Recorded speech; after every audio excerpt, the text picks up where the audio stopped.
quand je vous montre ça, vous n'avez pas envie de la boire. Et pourtant, ça, on peut la boire. On peut la boire. Alors ça, c'est ce que tous les militaires ils ont dans leur ration. Et une eau comme ça, c'est le genre d'eau qu'on peut trouver dans le Maroni en Guyane, sans problème. On peut avoir ce genre d'eau plutôt marron, noir. Donc, une pastille d'Aquatabs, 30 minutes, dans un litre d'eau, et je bois. Bon, je serre les dents, ça fait filtre, et puis voilà, quoi, ça passe. Mais en fait, le seul souci, bon, ça tue les virus, les bactéries, il n'y a pas de problème. Le gros souci de ça, c'est qu'en fait, tout ce qui est plomb, mercure, tout ce qui est déchets, on va dire produits chimiques, ça les supprime pas du tout. Donc là, il va falloir trouver une autre solution. Il y a une autre solution qui a été créée pour tous les sportifs. C'est la paille filtrante Lifestro. Alors Lifestro, c'est les premiers à le faire. Maintenant, il y a plusieurs marques qui le font. Donc là, la paille 20 balles, 20 euros pardon. La bouteille 20 euros, le tout 40 euros chez Decathlon. Bon, moi généralement je prends que la paille. Quand j'ai dépassé 1000 litres, ici je peux plus pomper, ça sert à rien de tirer de l'eau, vous en aurez plus. C'est fini. Donc ça c'est bien. Elle a été conçue à l'origine pour l'Afrique. Et puis après je viens changer la paille.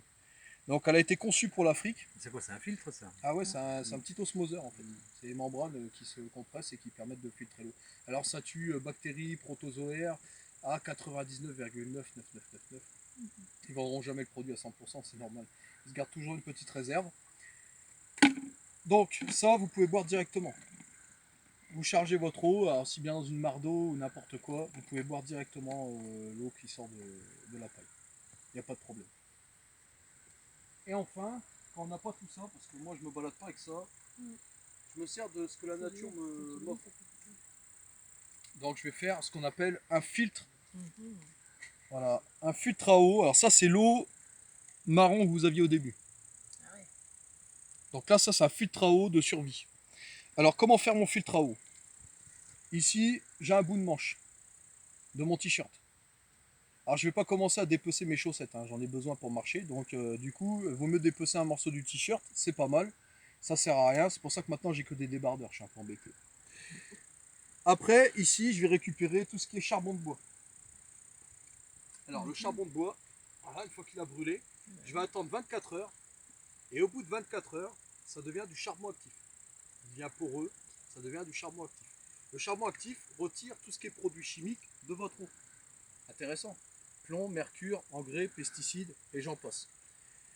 Donc, ça, le bout de chiffon, c'est pour de la microfiltration. Avoir une eau aussi pure que cristalline. Le charbon actif, c'est pour les produits chimiques. Tout va bien jusque-là. Mais dans votre eau, que vous avez ici, vous avez des végétaux et de la boue qui est mélangée. Pour retirer ça, je vais utiliser Du sable. tout à fait du gravier de rivière. Vous vous servez au bord de la rivière, il y en a plein, des petits graviers fins, et vous augmentez le diamètre progressivement. Tous les végétaux au début, on peut le voir ici, sont stoppés dans le filtre.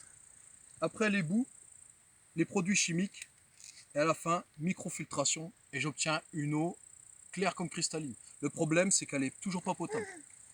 Pourquoi elle n'est pas potable? Parce que dedans, bactéries, virus. Et oui. Donc, il faut la faire bouillir 2 fois. Mais là, j'ai encore un problème. Vous allez me dire, il y a que des problèmes, filtrer de l'eau. Mais oui.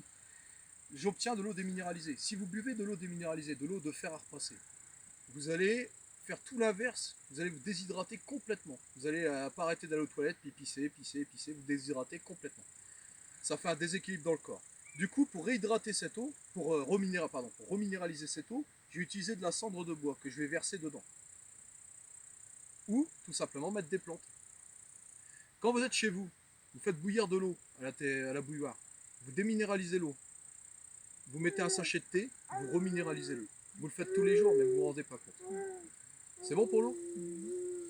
Alors, pourquoi je vous dis ça? Des fois, quand on se balade, surtout le long d'une montagne, on a une belle source qui sort de la montagne comme ça. Magnifique, et vraiment, des fois, quand on est desséché, on a envie de s'abreuver. Le problème, c'est que on ne peut pas savoir d'où elle vient. Des fois, 100 mètres plus haut, c'est un petit ruisseau qui s'infiltre dans le sol et qui descend 100 mètres plus bas et qui vous donne cette petite fontaine de jouvence. Vous avez l'air heureux, vous avez l'air content, mais le problème, c'est que là-haut, il y a un petit renard qui en ce moment a la gale, il vient, il s'abreuve et il meurt là. Donc il contamine l'eau en haut. Vous arrivez, vous buvez. Je vous laisse imaginer les dégâts. Le mieux, c'est une diarrhée. Le pire, c'est l'hôpital. Et j'en passe. C'est bon? Donc on continue? C'est bon? Ça vous plaît?